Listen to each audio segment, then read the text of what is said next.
स्वास्थ्य एवं पोषण से महत्वपूर्ण प्रश्नों को देखते हैं, जो विभिन्न तरह के कॉम्पिटिटिव एग्जामिनेशन के लिए बहुत ही महत्वपूर्ण है, बहुत ज़्यादा उपयोगी है। इन्हें आप बिंदुवार पॉइंट वाइज नोट करें और फटाफट हम लोग देखते हैं स्वास्थ्य एवं पोषण से संबंधित इम्पोर्टेंट प्रश्न।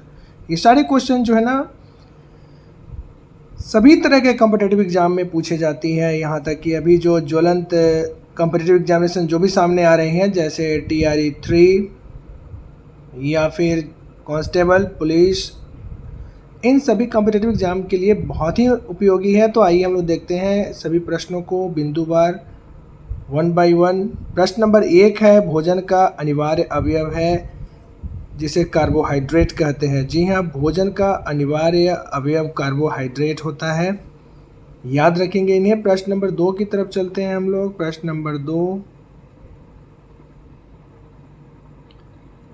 निम्नलिखित में से कौन सा मानव शरीर में ईंधन का काम करता है? इसका आंसर हो गया कार्बोहाइड्रेट मानव शरीर में ईंधन का कार्य करता है। कैप्सूल का आवरण बना होता है स्टार्च का। यह PCS में ही पूछता है। कैप्सूल जो होते हैं ना, दवा होती है, उनका आवरण, जो बार का जो आवरण होता है, लेयर, वह स्टार्च का बना होता है। क्वेश्चन नंबर 4 देखते हैं। शहद का प्रमुख घटक है। शहद का प्रमुख घटक को बोलते हैं फ्रुक्टोज।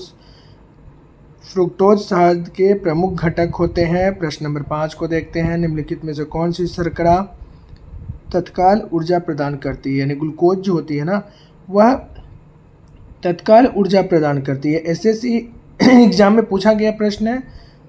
अगला प्रश्न, शहद में मुख्यतः होते हैं कार्बोहाइड्रेट।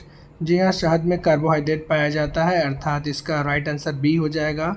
बढ़ते हैं अगले प्रश्न की तरफ। अगला प्रश्न, निम्नलिखित में से सर्वाधिक ऊर्जा प्रदान करता है कार्बोहाइड्रेट? हम लोग तुरंत देखें, कार्बोहाइड्रेट सबसे अधिक ऊर्जा प्रदान करता है। मानव शरीर में कार्बोहाइड्रेट पुनः संग्रह होता है ग्लाइकोजेन से। ये सारे कॉम्पिटिटिव एग्जाम में पूछा गया प्रश्न है। रेलवे, बैंक, PO, SSC, जितने भी कॉम्पिटिटिव एग्जाम है, टीचर्स, उन सभी में बहुत ही उपयोगी है। और ये सारे प्रश्न बायोलॉजिकल साइंस से आपको प्रश्न पूछे जाएंगे, तो इन्हें एक बार सरसरी निगाह से जरूर देख लें। मानव शरीर में कार्बोहाइड्रेट पुनः संग्रह होता है ग्लाइकोजेन से। अगला प्रश्न को देखते हैं। एथलीट को निम्न में से किससे जल्दी और ज़्यादा ऊर्जा मिलती है? जो भी धावक होते हैं, एथलीट्स होते हैं, स्पोर्ट्स पर्सन होते हैं, खिलाड़ी होते हैं, उन्हें ऊर्जा सबसे ज़्यादा मिलती है कार्बोहाइड्रेट से। यानी कि वो कार्बोहाइड्रेट रिच प्रोडक्ट, फूड, मील और जो भी उस तरह के डाइट में अपने शामिल करते हैं, उनको सबसे ज़्यादा ऊर्जा मिलती है कार्बोहाइड्रेट के द्वारा। प्रश्न नंबर नेक्स्ट देखते हैं। 10 नंबर प्रश्न है। लंबे समय तक कठोर शारीरिक कार्य करने के पश्चात मांसपेशियों में थकान का अनुभव होता है, इसका कारण क्या है? ग्लूकोज का अपक्षय। जी हाँ, जब मांसपेशियों में लैक्टिक एसिड बनती है तो इससे थकावट महसूस होती है, अर्थात ग्लूकोज का अपक्षय होता है जिससे लैक्टिक एसिड बनती है। और यही कारण है कि लंबे समय तक कठोर शारीरिक कार्य करेंगे ना, या धावक होते हैं, दौड़ते हैं, या फिर शारीरिक मेहनत हम करते हैं, तो मांसपेशियों में थकान का जो अनुभव होता है, इसमें ग्लूकोज का अपक्षय होता है और लैक्टिक एसिड शरीर में बनने लगता है, यही कारण है। तो इसका राइट आंसर सी होगा। इसको राइट डाउन करें। अगले प्रश्न को देखते हैं। अगला प्रश्न है, रक्त ग्लूकोज स्तर सामान्यतः व्यक्त किया जाता है भाग प्रति मिलियन में। इसका राइट आंसर सी है कि भाग प्रति मिलियन में रक्त ग्लूकोज के स्तर को व्यक्त करते हैं। प्रश्न नंबर नेक्स्ट की तरफ बढ़ते हैं। प्रोटीन बनाने के लिए कितने अमीनो अम्ल की आवश्यकता होती है? कितने आवश्यक होते हैं प्रोटीन बनाने के लिए? तो 20 अमीनो अम्ल की आवश्यकता होती है। शरीर में ऊतकों का निर्माण किससे होता है? तो शरीर में ऊतकों का निर्माण प्रोटीन से होता है। इसका राइट आंसर ए हो जाएगा। अगले प्रश्न को देखते हैं। प्रोटीन को निम्नलिखित में से क्या माना जाता है शरीर का निर्माण करने वाला? प्रोटीन जो होता है शरीर का निर्माण करता है, निर्माणकर्ता कहलाता है, इसीलिए प्रोटीन को शरीर का निर्माण करने वाला कहा जाता है। यहाँ पे जितने भी प्रश्न लोग देख रहे हैं, सभी प्रश्न किसी न किसी कॉम्पिटिटिव एग्जाम में पूछे गए हैं, तो ये बहुत ही उपयोगी है कंपटीशन पॉइंट ऑफ व्यू से। और इसे आप बिंदुवार नोट कर ले, ये बहुत बहुत ज़्यादा उपयोगी है आपके लिए, जो आने वाले एग्जाम में पूछे जाएंगे। प्रश्न नंबर 15 की तरफ बढ़ते हैं। एंजाइम मूल रूप से क्या है? तो एंजाइम को हम प्रोटीन कहते हैं। यह भी SSC में पूछा गया प्रश्न है। तो एंजाइम मूल रूप से प्रोटीन कहलाता है। नेक्स्ट प्रश्न को देखते हैं। जैविक सिस्टम में रासायनिक क्रिया की प्रक्रिया को तेज करने में उत्तरदायी पदार्थ है एंजाइम्स। रासायनिक क्रिया की प्रक्रिया को तेज कौन करता है? तो एंजाइम्स करता है। इसके बाद अगला प्रश्न की ओर बढ़ते हैं। अगला प्रश्न क्या है?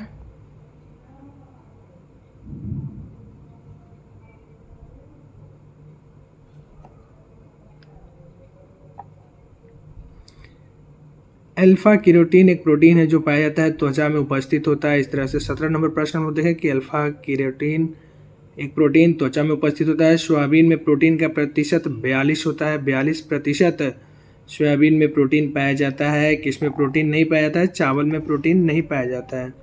मांस, दूध, दाल सभी में प्रोटीन पाई जाती है, जबकि चावल में प्रोटीन नहीं पाया जाता।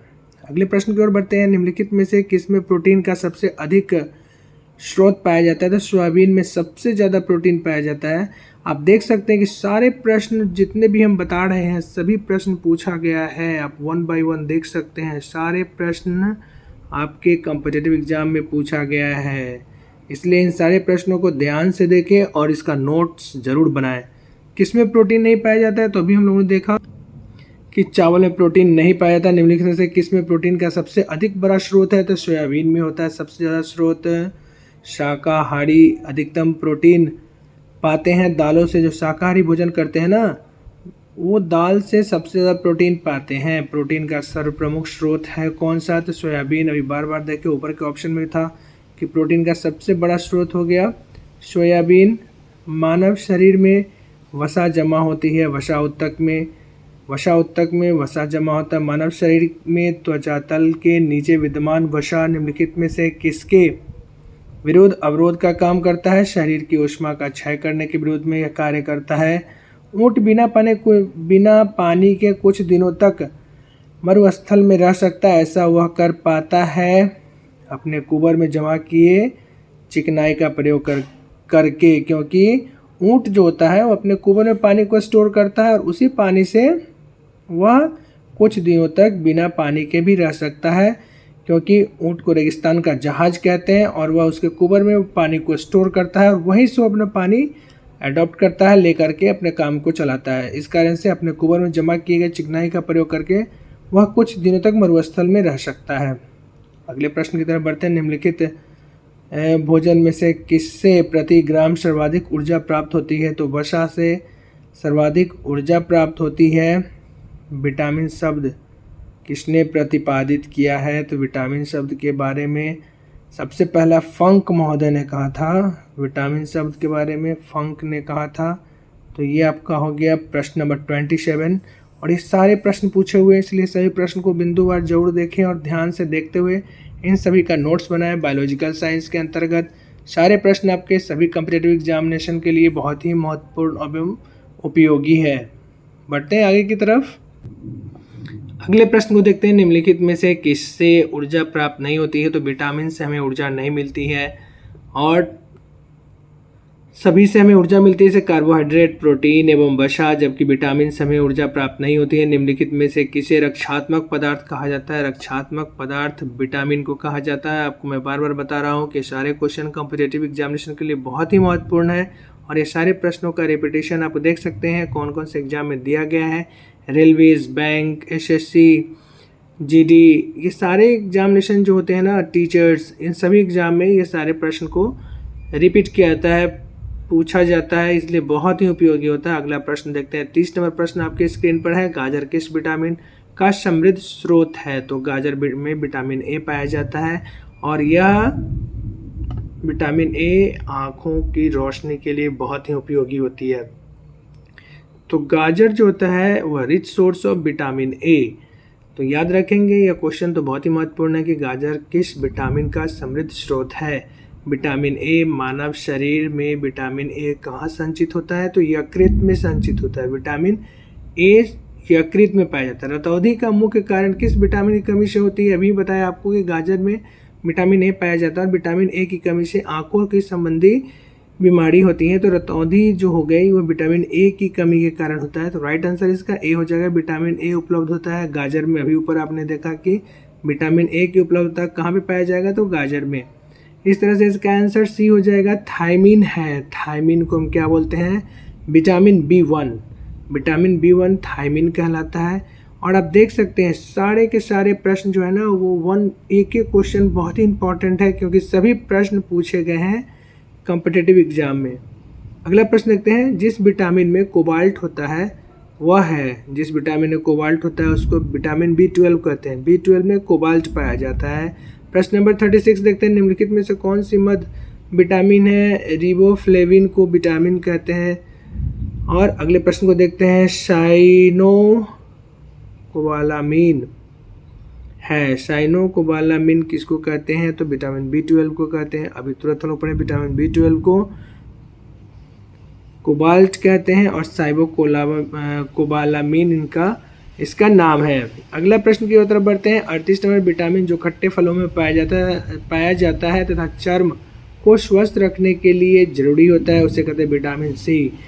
आंवला में विटामिन सी पाया जाता है। जो भी खट्टे फल होते हैं ना, उसमें विटामिन सी पाया जाता है। और विटामिन सी जो होता है वह त्वचा को स्वस्थ रखने में मदद करता है, चर्म को स्वस्थ रखने के लिए बहुत ही उपयोगी होता है। प्रश्न नंबर 39 देखते हैं। विटामिन सी का सबसे अच्छा स्रोत कौन सा है? तो आंवला होता है। अभी हम लोग चर्चा किया और ये सारे प्रश्न अभी कॉम्पिटिटिव एग्जाम में आए हैं तो बहुत ही महत्वपूर्ण है। क्वेश्चन नंबर 40 की तरफ बढ़ते हैं। निम्नलिखित में से किस विटामिन की कमी के कारण मसूड़ों में रक्त आ जाता है और दांत हिलने लगते हैं? विटामिन सी की कमी से दांत कमज़ोर हो जाते हैं और उसमें रक्त निकलने लगता है। भीषण गर्मी के बाद थोड़ी सी राहत, प्रकृति का बदला, थोड़ा स्वरूप और झमाझम बारिश के बीच में आपके सामने ये वीडियो लेकर मैं उपस्थित हूँ। विटामिन सी का सबसे उत्तम स्रोत है आंवला। जी हाँ, जिस तरह से हीट वेव चल रहा था इसके बीच में आज बारिश जो हुई है वह सभी प्राणियों के लिए सुकून का एक पल है जो मौसम को ठंडा करेगी। इसी बीच हम लोग देखें विटामिन सी का सबसे उत्तम स्रोत है आंवला। और निम्नलिखित में से किस विटामिन की कमी के कारण मसूड़ों से रक्त आते हैं? अभी हम लोगों ने पढ़ा कि विटामिन सी की कमी से दांत हिलने लगते हैं और उससे रक्त आने लगते हैं। विटामिन सी का रासायनिक नाम क्या है? विटामिन सी को बोलते हैं स्कॉर्बिक एसिड। क्या बोलेंगे इसको? स्कॉर्बिक एसिड बोलेंगे। स्कॉर्बिक अम्ल बोलते हैं विटामिन सी को। अब स्कॉर्बिक अम्ल कहाँ क्या है? तो विटामिन सी को स्कॉर्बिक अम्ल बोलते हैं। विटामिन होता है दांतों से खून का गिरना। किस विटामिन की कमी से होती है? देखिए रिपीटेड क्वेश्चन है। विटामिन सी की कमी से अभी हम पढ़े हैं, बार बार हम पढ़ते जाएंगे। हर एक कॉम्पिटिटिव एग्जाम के लिए बहुत ही उपयोगी। किस सब्जी से प्राप्त न होने वाला, किसी सब्जी से प्राप्त नहीं होने वाला विटामिन कौन सा है? तो विटामिन डी सब्जी से नहीं प्राप्त हो सकता है। विटामिन डी का रिच सोर्स सूरज की रोशनी होती है। सूरज की रोशनी में हमें विटामिन डी मिलता है। जो सुबह की रोशनी होती है, फिलहाल तो अभी सूरज की रोशनी सभी को परेशान कर रही है, इतना ज़्यादा धूप है और यह चिलचिलाती हीट वेव है जिससे लोग अस्त व्यस्त हो चुके हैं। इसी बीच थोड़ी सी बारिश, एक सुकून का पल लोगों के जीवन को थोड़ा सा आसान करे। जबकि हमें जानना है किसी सब्जी से ना प्राप्त होने वाला विटामिन है विटामिन डी। विटामिन डी किसी सब्जी से प्राप्त नहीं किया सकता है। इसका रिच सोर्स सूर्यदेव ही है। सूर्य से जो रोशनी हमें प्राप्त होती है उसमें विटामिन डी की प्रचुर मात्रा होती है। प्रातःकालीन धूप में मानव शरीर में निम्नलिखित में से कौन सी विटामिन उत्पन्न होता है? अभी हम लोगों ने बात किया सूर्य देवता के बारे में और अगला प्रश्न हो गया विटामिन डी। जी हाँ, विटामिन डी कहाँ पाया जाएगा? तो प्रातःकालीन धूप में, यानी कि सुबह के धूप में जो विटामिन हमें प्राप्त होता है उसे हम बोलते हैं विटामिन डी। बढ़ते हैं नेक्स्ट क्वेश्चन की तरफ। अगले प्रश्न की तरफ ध्यान देते हैं। 46 क्वेश्चन नंबर, मछलियों के यकृत में तेल में किसकी प्रचुरता पाई जाती है? मछली के जो तेल होते हैं ना, जो उस तेल पाई जाती है उसमें विटामिन डी की प्रचुरता पाई जाती है। यानी कि सोर्स के साथ साथ विटामिन डी के सोर्स में मछली का तेल भी होता है, जो उसके माथे पर होता है उसका तेल, और जो हेड में पाया जाता है वह विटामिन डी कहलाता है। विटामिन डी के सर्जन में निम्न में से कौन पाया जाता है? कैल्सीफेरॉल। विटामिन डी के उपयोग में कैल्सीफेरॉल यानी कैल्शियम पाया जाता है जिसमें विटामिन डी पाया जाता है। 48 नंबर क्वेश्चन को देखिए। विटामिन ई का रासायनिक नाम क्या है? तो विटामिन ई का रासायनिक नाम टोकोफेरॉल होता है। और ये सारे प्रश्न बहुत ही उपयोगी है। मैं इसे आपके लिए लेकर उपस्थित हूँ, जो सारे कॉम्पिटिटिव एग्जाम के लिए बहुत ही उपयोगी और बहुत मज़ेदार क्वेश्चन है। एक एक चुना हुआ प्रश्न है जो कि आपको कॉम्पिटिशन एग्जाम में पूछा गया है, इसलिए आप इन सभी प्रश्नों को आत्मसात करें, सभी प्रश्नों को एक बार सरसरी निगाह से देखें और हाँ, नोट्स ज़रूर बना लें। विटामिन ई विशेषता किसके लिए महत्वपूर्ण है? तो विटामिन ई जो होता है लिंग ग्रंथियों की सामान्य क्रिया के लिए महत्वपूर्ण होता है। यानी कि सेक्सुअल हार्मोन के डेवलपमेंट के लिए, विटामिन ई की डेवलपमेंट के लिए विटामिन ई पाई जाती है। यह लिंग ग्रंथियों के सामान्य क्रिया में मदद करता है विटामिन ई। और अगला प्रश्न है 50 नंबर प्रश्न, रक्त स्कंदन के लिए कौन सा विटामिन क्रियाशील होता है? यानी कि रक्त का थक्का बनने में विटामिन के बहुत ही उपयोगी होता है, जिसके कारण रक्त का स्कंदन होता है। मानव शरीर में रक्त का थक्का किस विटामिन से बनता है? अभी हम लोग पढ़ा है विटामिन के से रक्त थक्का होता है। निम्नलिखित से कौन सा विटामिन की खून के जमने में सहायता करती है। तो देखिए प्रश्न तीन तरह से अलग अलग 46वें बीपीएससी में भी पूछा गया प्रश्न है। और इसी बीच सूर्यदेव से जो हमें विटामिन डी मिलती है, इंद्रदेव झमाझम बारिश भी बरसा रहे हैं और इसी मौसम में थोड़ा सा मौसम ठंडा हुआ है, राहत मिला है, गर्मी से सुकून मिल रहा है और इस सुकून पल में अवश्य पढ़ें, थोड़ा सा आप तैयारी कर लें और एक अच्छा खासा आप नोट्स बना ले बायोलॉजिकल साइंस से जितने भी कॉम्पिटिटिव एग्जाम में पूछे जाते हैं। तो बढ़ते हैं 52 नंबर प्रश्न पर। निम्नलिखित में से कौन सी विटामिन की खून के जमने में आवश्यकता होती है? तो विटामिन के हो गया। अगले प्रश्न की तरफ पढ़ते हैं। निम्नलिखित में से कौन सा कथन सही नहीं है? दूध में कोई विटामिन नहीं होता है, यह कथन सही नहीं है। अगले प्रश्न की तरफ बढ़ते हैं। दांतों में निम्नलिखित में से क्या होता है? तो दांतों में कैल्शियम पाया जाता है। हम लोग देखते हैं कैल्शियम दूध में होता है और कैल्शियम दांतों को मजबूत करता है और कैल्शियम के द्वारा ही दांत मजबूत होते हैं। निम्नलिखित में से किस तत्व का संबंध दांतों की विकृति के साथ है? तो फ्लोरीन का। फ्लोरीन के कारण दांतों में अनेक तरह की विकृति उत्पन्न होती है, कमी उत्पन्न होती है। और ये सारे प्रश्न जो है ना आपको सारे कंपैरेटिव एग्जाम में पूछे गए हैं। आप 1 बाय 1 सारे प्रश्न को देख सकते हैं जो आपके सामने लेकर मैं उपस्थित हूँ, इसलिए इसका नोट्स ज़रूर बना लें और एक बार इसे ध्यान से पढ़ लें, जो सभी कॉम्पिटिटिव एग्जाम के लिए बहुत ही महत्वपूर्ण है। तो अभी हम लोगों ने देखा कि निम्नलिखित में से किस तत्व का संबंध दांतों की विकृति के साथ है? तो फ्लोरीन का हो गया। अगले प्रश्न की तरफ बढ़ते हैं। 56 नंबर प्रश्न है, हृदय की धड़कन को नियंत्रित करने के लिए निम्न में से कौन सा खनिज आवश्यक है? तो पोटेशियम जो होते हैं ना, वो खनिज जो हृदय की धड़कन को नियंत्रित करता है, यानी कि जितने भी हम लोग मील्स खाना खाते हैं ना उसमें पोटेशियम, कैल्शियम, विटामिन, प्रोटीन ये सब पाए जाते हैं। तो हृदय की धड़कन जो होता है ना, हार्ट बीट को नियंत्रित कंट्रोल करने के लिए पोटेशियम की मात्रा अधिक होनी चाहिए। यह भोजन के रूप में जो हम लेते हैं खनिज आवश्यक होता है, इसको पोटेशियम बोलते हैं। 57 प्रश्न देखते हैं। सागरीय खरपतवार किसका महत्वपूर्ण स्रोत है? तो आयोडीन का। आयोडीन का महत्वपूर्ण स्रोत आयोडीन हमें सागर से प्राप्त होता है और सागरीय खरपतवार जो होते हैं ना वह रिच सोर्स है आयोडीन का। अगले प्रश्न में देखते हैं। निम्न में से कौन आयोडीन का सर्वोत्तम स्रोत है? तो शैवाल जो होते हैं वह इसका सर्वोत्तम स्रोत है। अगला प्रश्न देखते हैं। उपस्थित हड्डियों के निर्माण और संपोषण के लिए आवश्यक तत्व कौन सा है? तो कैल्शियम। जी हाँ, उपास्थि और हड्डी की बात करें ना, अस्थि और उपास्थि का, तो उसमें कैल्शियम की महत्वपूर्ण भूमिका होती है। अगले प्रश्न की तरफ देखते हैं। मानव शरीर में औसत ऑक्सीजन का तत्व कितना प्रतिशत होता है? 50% होता है। ये सारे प्रश्न आप देख सकते हैं, सबके पीछे चिपका हुआ है रेड में कौन से कंपटीशन एग्जाम में पूछा है। ये सब बहुत ही महत्वपूर्ण प्रश्न है और स्पेशल आपके लिए लेकर उपस्थित है जिससे आपको लाभ हो सके। पालक के पत्तों में किसकी मात्रा सबसे अधिक होती है? तो आयरन। पालक जो हम लोग खाते हैं ना, जितने भी साग होते हैं उसमें आयरन की मात्रा अधिक होती है और आयरन से हमें आँखों की रोशनी और शारीरिक संबंधी जितने भी लौह तत्व मिलते हैं जिससे कि हम स्वस्थ रह सकते हैं। तो आयरन इसका हो गया। पालक के पत्तों में क्या पाया जाएगा? आयरन। मनुष्य लोहा किससे प्राप्त करता है? आयरन को ही लोहा कहते हैं और इससे पालक से प्राप्त होता है। देखिए रांची ऐसे में पूछा गया है कि पालक से मनुष्य लोहा प्राप्त करता है। आयरन की प्रचुर मात्रा किस में पाई जाती है? तो वह भी आयरन में पाई जाती है। तो इन सभी क्वेश्चन को आप 1 बाय 1 अवश्य नोट कर ले। अब बढ़ते हैं अगले प्रश्न की। प्रश्न नंबर 66 है। फटाफट 100 प्रश्नों को हम लोग देखते हैं कि लौह आवश्यक है। लौह किसके लिए आवश्यक है? तो सभी के लिए। हीमोग्लोबिन व आरबीसी के निर्माण के लिए लौह चाहिए, आयरन चाहिए। सामान्य स्वास्थ्य बनाए रखने के लिए भी आयरन चाहिए। शरीर के ऊतकों तथा ऑक्सीजन को पहुंचाने के लिए आयरन चाहिए। सभी इसके लिए आवश्यक है। आरआरबी कोलकाता में पूछेगा प्रश्न है कि आयरन सभी के लिए बहुत ही उपयोगी है। अगला प्रश्न देखते हैं। सबसे अधिक आयरन किसमें पाया जाता है? तो हरी पत्तेदार सब्जियां। अभी आपको बताएं जितने भी साग हैं हरी पत्तेदार सब्जियां हैं उनमें ये ज़्यादा पाई जाती है। आयरन अधिक मात्रा में प्रचुर मात्रा में पाई जाती है। आरआरबी अहमदाबाद में पूछा गया प्रश्न है। अगले प्रश्न की तरफ बढ़ते हैं। किसमें भरपूर लौह तत्व पाया जाता है? तो हरी सब्जियों में पाया जाता है। आरआरबी कोलकाता में पूछा गया प्रश्न है।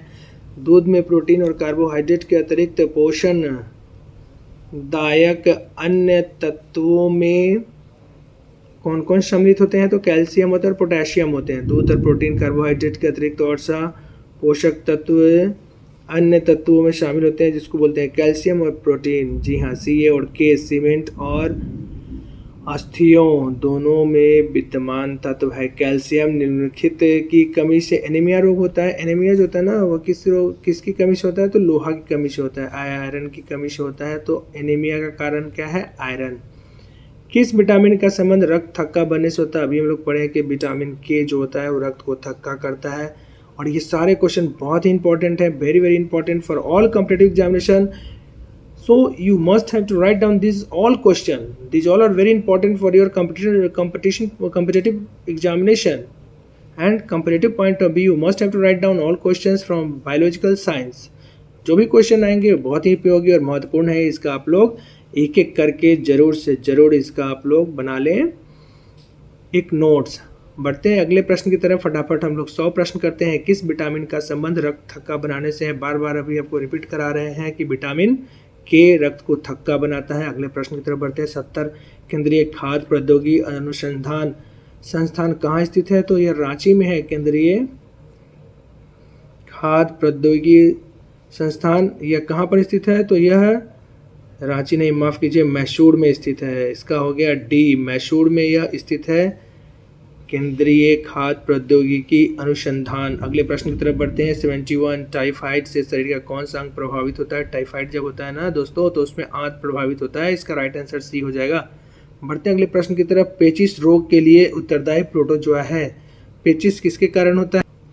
पेचिश रोग का उत्तरदायी कारक हो गया एंटामीबा हिस्टोलिटिका, जो पेट में ममोड़ और दस्त इत्यादि होती है. पेट संबंधी जो खराबी होती है सामान्यतः छोटे बच्चों में जो धूल कण को उठाकर मुंह में रखते हैं या फिर चलते हैं, चारों दोनों हाथ पांव से चलते हैं, तो पेचिश रोग एंटामीबा हिस्टोलिटिका नामक जो होती है ना प्रोटोजोआ परजीवी से कारण पेचिश होती है. और डिसेंट्री टाइप का बीमारी इसमें होता है. आँखों की दूरदृष्टि की बीमारी किसके कारण होती है? तो नेत्रगोलक के छोटा होने से दूरदृष्टि होती है, यानी कि नेत्रगोलक छोटा हो जाता है, उसका रेटिना पीछे पड़ जाता है, जिस कारण से नेत्रगोलक के छोटा होने से उसका डायग्राम रेटिना पर नहीं पड़ पाता है, जिस कारण इसको नेत्रगोलक का छोटा होना कहते हैं. आंखों की दूरदृष्टि संबंधी बीमारी इसमें होती है. बढ़ते हैं अगले प्रश्न की तरफ. प्रश्न नंबर 74 को देखते हैं. हैजा का क्या कारण है? तो जीवाणु हैजा का कारण है. निम्नलिखित में से किसके जांचने के एलिसा टेस्ट किया जाता है? बहुत ही इंपॉर्टेंट प्रश्न है भाइयों एवं बहनों. ये सारे प्रश्न आपके लिए बहुत ही महत्वपूर्ण है. जितने भी कॉम्पिटिटिव एग्जाम का तैयारी कर रहे हैं ना उनके लिए बहुत ही इंपॉर्टेंट है. इन्हें एक बार सरसरी निगाह से आप जरूर देखें और ये सारे प्रश्न पूछे गए हैं, इनका आप नोट्स बनाएं और ये आपके लिए बहुत ज़्यादा लाभकारी सिद्ध होगा. निम्नलिखित में से एलिसा टेस्ट जो होता है ना वो एड्स के लिए किया जाता है. एक्वायर्ड इम्यून डिफिशिएंसी सिंड्रोम जो होता है ना इसी के लिए एलिसा टेस्ट कराया जाता है. तो ये हो गया आपका 75 नंबर प्रश्न. अब देखते हैं 76 केंद्रीय औषधि शोध संस्थान कहाँ पर है? तो लखनऊ में है. या अगले प्रश्न की तरफ बढ़ते हैं. नेक्स्ट प्रश्न आपका है, अगला प्रश्न हो गया 77 नंबर क्वेश्चन की तरफ बढ़ते हैं और देखते हैं इसमें क्या है कि एवियन इन्फ्लुएंजा बर्ड फ्लू विषाणु को निम्नलिखित में से निरूपित किया जाता है H5N1. ये बहुत ही महत्वपूर्ण है कि जो बर्ड फ्लू होता है ना उसमें कौन सा इन्फ्लुएंजा होता है विषाणु? तो H5N1 होता है. अगले प्रश्न की तरफ देखते हैं कि अगला प्रश्न क्या है. निम्नलिखित में से किसकी कमी से दंत क्षय होता है? फ्लोरीन की कमी से दांतों का क्षय होना, गिरना, टूटना शुरू होता है. इसका राइट आंसर सी हो जाएगा. बढ़ते हैं फटाफट अगले सवाल की तरफ. बेरियम मील का उपयोग किया जाता है आहार नली की एक्सरे के लिए. बेरियम मील का उपयोग किया जाता है. गुर्दा पत्थरी का पता लगाने के लिए किस प्रतिबिंबी यंत्र को प्रयोग में लाया जाता है? तो CT स्कैन. गुर्दा और पत्थरी का पता लगाने के लिए जिस यंत्र से प्रतिबिंबीय यंत्र का प्रयोग किया जाता है उसको CT स्कैन कहते हैं. गहरे तले हुए खाद्य पदार्थ कैंसर जनक होते हैं क्योंकि उन्हें प्रयुक्त होती है प्रचुरता होती है वसा की. तला हुआ भोजन जो होता है ना, गहरा डीप तला हुआ जो होता है उसमें कैंसर जनक के उसमें खाद्य पदार्थ कैंसर जनक होते हैं क्योंकि उसमें वसा होती है प्रचुर मात्रा में. निम्नलिखित में से किस भारी धातु की विषाक्तता यकृत सिरोसिद पैदा करती है? तो इसको कॉपर कहते हैं. मानव शरीर में रक्त की अपर्याप्त आपूर्ति को कहते हैं इस्कीमिया, जिसमें रक्त की आपूर्ति कम होती है. अगला प्रश्न है टाइफाइड पैदा किया जाता है. टाइफाइड जो होता है ना, टाइफाइड पैदा किया जाता है सल्मोनेला टाइफी द्वारा. याद रखेंगे, सल्मोनेला टाइफी द्वारा टाइफाइड पैदा होता है. अगला हो गया 85 नंबर क्वेश्चन. BCG प्रतिरक्षक होता है टीबी के लिए. जो बच्चों को, छोटे बच्चों को टीका लगाया जाता है ना BCG का, वह टीबी से सुरक्षा करने के लिए लगाया जाता है. बहुत सारे टीका होते हैं जो जन्म से लेकर के 5 साल के बीच में समय समय पर रोग प्रतिरक्षा के लिए लगाई जाती है. अगले प्रश्न की तरफ बढ़ते हैं. क्वेश्चन नंबर 86 है. कार्बोहाइड्रेट के अलावा हमारे शरीर में जो आहार में ऊर्जा का प्रमुख स्रोत होता है उसे वसा कहते हैं. अगले प्रश्न को देखते हैं. बच्चों के अंगों की अस्थियां मुड़ जाती है यदि कमी हो जाती है। विटामिन डी की कमी से छोटे बच्चों की अंग की अस्थियाँ जो होती है ना मुड़ जाती है और हाथ पांव टेढ़े हो जाते हैं। इसकी कमी के कारण विटामिन डी होता है। मूत्र के स्रवण को बढ़ाने वाली औषधि को कहते हैं डाययूरेटिक। यह मूत्र के स्रवण को बढ़ा देता है। डाययूरेटिक का मिलान करने वाला प्रतिक्रिया है जिसको आप देख सकते हैं यहाँ पे। रतौंधी जो होता है, रतौंधी के कारण विटामिन ए हो गया, स्कर्वी का कारण हो गया विटामिन सी, रिकेट्स हो गया विटामिन डी, और रक्ताल्पता को कहते हैं B12। ये चारों का अब 4 अलग अलग ऑप्शन है, इसको आप लिख लेंगे कि इसमें क्या होता है। इस तरह से 89 नंबर प्रश्न को कंप्लीट कर लिए। आगे बढ़ते हैं अगले। मौसम भी बहुत सुहावना है, फटाफट 100 क्वेश्चन आप कर ले। झमाझम वर्षा के बीच यह वीडियो आपके बीच उपस्थित है। जैसे कि अगला देखिए, मिलान करना है BCG। तो BCG का जो संबंध हो गया ना, क्षय रोग से होता है। RIG का संबंध रेबीज से होता है। क्लोरोक्विन का संबंध जो हो गया ना, अमीबिक दस्त रोधक से होता है। और पेनिसिलिन का हो गया जीवाणु वृद्धि रोधक। तो ये भी आपका मिलान करने वाला है। इस चारों को आप डॉटेड लाइन जो लिखा हुआ है इसको आप लिख करके और आसानी से इन सभी को याद कर ले। एक अच्छा खासा नोट्स बना ले। ध्यान रखें, ये बायोलॉजिकल साइंस के सारे प्रश्न हैं जो बहुत ही महत्वपूर्ण है और चुन कर आपके बीच लाया गया है, जो सभी कॉम्पिटेटिव एग्जाम के लिए बहुत ही महत्वपूर्ण है। और यह गागर में सागर भरने के समान है। इसलिए इन सभी का आप ज़रूर से ज़रूर एक अच्छा सा नोट्स तैयार करें। अपनी प्रतिक्रिया भी अवश्य दे। वीडियो आपको कैसा लग रहा है, लाइक, सब्सक्राइब और शेयर भी कर दे ताकि मेरा मनोबल बढ़ते रहे और आपके बीच सभी वीडियो को, अलग अलग तरह की वीडियो को लेकर आपके सामने उपस्थित रहो। आपका देश शुभ, आप अच्छे नागरिक बने और बहुत अच्छा नौकरी ले और देश का मान शान बढ़ाए, अपने माता पिता का मान बढ़ाए। इन्हीं शुभकामनाओं के साथ है अगले प्रश्न की तरफ बढ़ते हैं। प्रश्न नंबर 91, निम्नलिखित में से कौन सी बीमारी पानी द्वारा नहीं होती है? तो फ्लू जो होता है ना, पानी के द्वारा नहीं होता है। अगले प्रश्न को देखते हैं। 92 में प्रश्न, दूध में क्या नहीं होता है? तो दूध में आयरन नहीं पाया जाता है। कैल्शियम, प्रोटीन और फास्फोरस पाया जाता है, लेकिन आयरन नहीं पाया जाता। अभी हम लोग देखें आयरन कहाँ पाया जाता है, तो हरी पत्तेदार सब्जी एवं साग में आयरन पाया जाता है। ये देखिए, हरियाणा विद्यालय अध्यापक पात्रता परीक्षा में पूछा गया है। तो ये आपको पहले ही बताया कि सारे प्रश्न जो है ना आपके सभी कॉम्पिटेटिव एग्जामिनेशन के लिए बहुत ही महत्वपूर्ण है और बहुत ही चुन कर लाया गया क्वेश्चन है। सभी क्वेश्चन पर एक्सपेरिमेंट किया गया है। सभी क्वेश्चन बहुत ही इंपॉर्टेंट है, जो आपके हर एक एग्जामिनेशन पॉइंट ऑफ व्यू से बहुत महत्व रखता है। इन सभी प्रश्नों को आप जरूर देखें और बिंदुवार नोट्स बनाएं। निमोनिया रोग मानव शरीर के किस अंग को ग्रसित करता है? तो निमोनिया फेफड़ा को ग्रसित करता है। इसका डी राइट आंसर हो जाएगा। और फेफड़ा के द्वारा निमोनिया रोग होता है। अगला प्रश्न को देखते हैं। पूर्ण स्मृति लोप को निम्नलिखित में से किस शब्द द्वारा जाना जाता है? एमनीशिया द्वारा जाना जाता है। 95 देखते हैं। रक्त का थक्का बनने में इनमें से कौन सा अवयव मदद करता है? तो रक्त का थक्का बनने विटामिन के अवयव मदद करता है। 96 BCG का टीका निम्नलिखित में किसके विरुद्ध में दिया जाता है? उत्पन्न करने के लिए उपयुक्त है। तो तपेदिक, BCG से तपेदिक के लिए टीका लगाया जाता है। 97 और प्रश्न देखते हैं। मानव शरीर रचना के संदर्भ में एंटीबॉडीज होते हैं प्रोटीन्स। एंटीबॉडीज होते हैं जो हमारे शरीर की सुरक्षा प्रणाली होती है, जो हमारे सुरक्षात्मक तंत्र बनाता है, उसको प्रोटीन बोलते हैं। 98 प्रश्न देखते हैं। पीलिया किसके संक्रमण के कारण होता है? तो यकृत के संक्रमण के कारण होता है। 99 निम्नलिखित में से कौन सा रोग संक्रामक है? तो डिप्थीरिया जो है संक्रामक रोग है। 100 नंबर प्रश्न देखते हैं। और रक्तता में निम्नलिखित में से किसकी मात्रा कम हो जाती है? जी हाँ, शतक आज तक में हम लोग देखें क्या, हीमोग्लोबिन। और रक्तता में निम्नलिखित में से किसकी मात्रा कम हो जाती है? तो हीमोग्लोबिन की। इस तरह से हमने बायोलॉजिकल साइंस के 100 प्रश्नों को देखे। इंद्रदेव भी प्रश्न है, झमाझम बारिश भी हो रही है और बहुत ज़्यादा हीट वेव के बाद थोड़ी सी राहत मिलते हुए आप लोग इन सभी 100 प्रश्नों का नोट्स ज़रूर बनाएं। आपका दिन शुभ हो। और सबसे खास बात है कि सारे प्रश्न जो है ना बायोलॉजिकल साइंस का चुना हुआ क्वेश्चन है, जो किसी न किसी कॉम्पिटेटिव एग्जाम में पूछा है और आपके लिए बहुत ही महत्वपूर्ण है। इसके साथ ही क्लास 10 के लिए भी महत्वपूर्ण है और इसके साथ ही ये सारे कंपटीशन एग्ज़ाम जो भी आप दे रहे हैं ना भाइयों और बहनों, उन सभी के लिए बहुत ज़्यादा महत्वपूर्ण है। तो ये 100 सवाल लेकर आपके सामने उपस्थित है। अगले प्रश्न फिर आपके सामने लेकर उपस्थित रहूँगा। वीडियो आपको कैसा लगा, लाइक, सब्सक्राइब और शेयर करना ना भूलें। आपका दिन शुभ हो। इन्हीं शुभकामनाओं के साथ मैं संजीव गुंजर, मुझे दीजिए इजाज़त। मिलते हैं अगले वीडियो में। आप लोग ही मौसम का मज़ा लीजिए और हाँ, जितना हीट वेव है उसमें अपने आप को सुरक्षा में रखते हुए और प्रकृति के अनुसार पेड़ पौधा लगाते हुए और जो भी फल है, फ्रूट्स ज़रूर खाएं। इन्हीं शुभकामनाओं के साथ धन्यवाद। आपका दिन शुभ हो। जय हिंद, जय भारत, जय भारतवासी। Thank you.